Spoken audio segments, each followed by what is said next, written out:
You've probably seen this term pop up everywhere, right? Dopamine detox. It sounds so official, promising to reset your brain and totally fix your focus. But what if I told you the whole idea is actually based on a huge misunderstanding? Today, we're going to dig into the truth behind all the hype and figure out if there's a smarter way to get your attention back. Yeah, I bet you have. If you're on social media at all, this thing is unavoidable. It sounds so scientific, like it's this simple fix for feeling constantly scattered and just overwhelmed.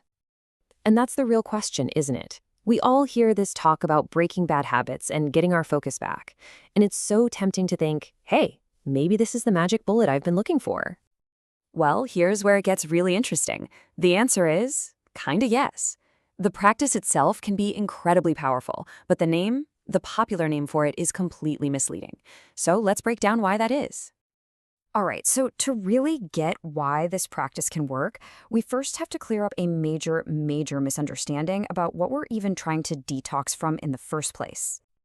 So this slide right here gets to the absolute heart of the confusion. Dopamine isn't a bad guy. It's not a toxin.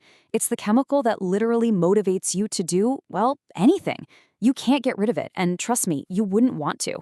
Without it, you wouldn't even have the drive to get out of bed in the morning. So the term detox, it's fantastic for marketing, but scientifically, it's just not right. So a much better way to think about this is a stimulation fast. See, the goal isn't to get rid of a chemical in your brain. The goal is to take a deliberate break from all the crazy, high-intensity stuff in our environment. It's about changing your behavior, not your brain chemistry. And that brings us to the real problem this whole trend is trying to solve. The fact that our modern world is basically just one giant overstimulation machine. I mean, just think about it for a second. Our environment is literally designed to hijack our brain's reward system. You've got endless scrolling on apps, notifications buzzing all the time, super sugary snacks.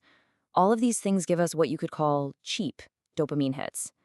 And when your brain gets used to that constant flood of easy rewards, its baseline for what feels fun and engaging just keeps getting higher and higher.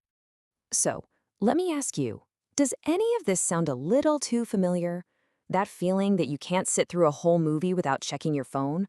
Or finding it almost physically painful to start a hard task?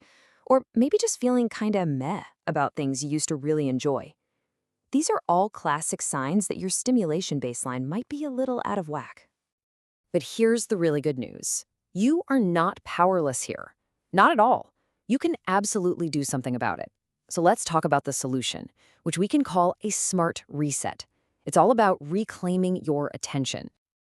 Okay, so what's the goal of this whole thing? In a nutshell, it's to resensitize your brain. By taking a strategic break from all the noise, you bring that stimulation baseline back down to a normal level.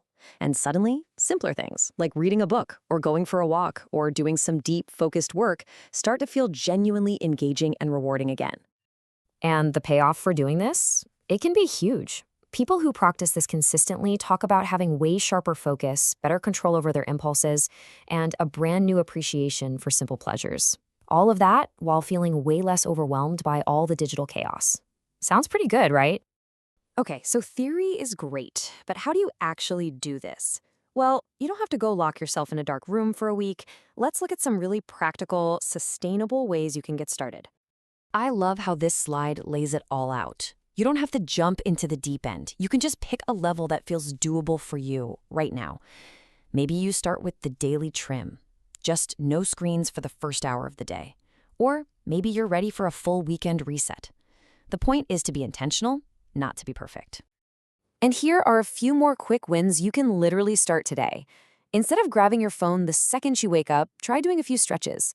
During the day, maybe try putting your phone in grayscale mode. You'd be surprised how much less appealing it is. And at night, consciously swap that last hour of scrolling for a good book. These are small hinges that swing big doors. Okay, before we wrap this up, we need to be really clear about something. A stimulation fast is an awesome tool, but it is not a cure-all. So remember, this is a behavioral tool to help you get some clarity.